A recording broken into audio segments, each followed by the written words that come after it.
And it was nice seeing rain in the middle of the day. Yes. In June. I know. It's kind of rare this time of year, but some of us did get some rain and storms. And when we did finally get the rain, temperatures went down. Yeah, so good. Yeah, it did. Yeah. You could definitely tell a difference out there. But, we still made it to 91 degrees here in Dallas. And, the normal is 93. So for a change, temperatures were below normal. We ended up with a little over a quarter of an inch of rain, though, at DFW. Looking at satellite radar earlier, it was pretty busy. We had some scattered showers and thunderstorms that move from south to north, but like the pattern that we typically get during summer, around sunset everything goes away, and we're going to stay nice and quiet tonight. But here's just some of the rainfall totals that I was seeing across the Metroplex. So again, 0.26 at DFW, but just 0.04 at Grand Prairie. We've got 0.38 over in McKinney and 0.39 in Salina. This is our Clyde Warren Park camera, and everything's nice and quiet right now. We're at 80 degrees. Heat index, though, that's still a factor. It still feels more like 84.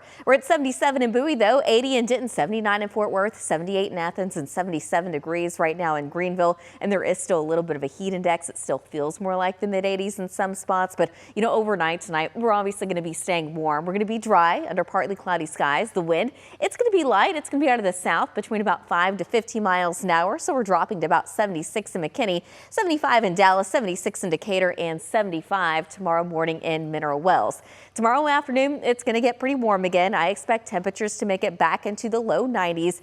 Temperatures will likely be very close to normal. So I'm forecasting a high of 93 in Dallas. The normal is 93, but 92 in Fort Worth, 94 in Decatur, 91 in Corsicana, and 91 tomorrow afternoon in McKinney. I'm expecting partly cloudy skies again, and we also have a chance of seeing some isolated showers and storms. But this time, I think the coverage should be a little bit lower.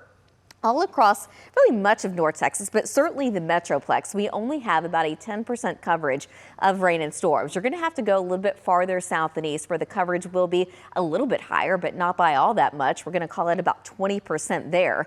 So for tonight, pretty quiet, partly cloudy. It's going to be warm. It's still humid. Temperatures will be dropping down into the mid 70s by tomorrow morning. But tomorrow afternoon, we're looking partly cloudy again. The chance of rain, it should be a little bit lower. So the coverage should be lower than what we ended up with today. Still going with the 10% coverage. So that should allow more opportunity for temperatures to make it back to about 93 degrees today. Friday, I don't see any rain. 94 degrees on Saturday. We do have a 10% coverage of rain and storms, but the chances will be higher just north of the Metroplex. Now on Sunday, we're looking dry. We're back in the upper 90s. On Monday, we close out June with a chance of rain and storms, about a 20%, but then that goes up to a 30% coverage on July 1st. So July 1st, it's starting to look a little bit more active. The weather pattern not staying that way, though. By the time we do get to the July 4th holiday, we actually don't have any chances of rain that day. So if you do have any outdoor plans, I think you're going to be just fine. It's just going to be warm and muggy, but that's how it goes for the 4th of July.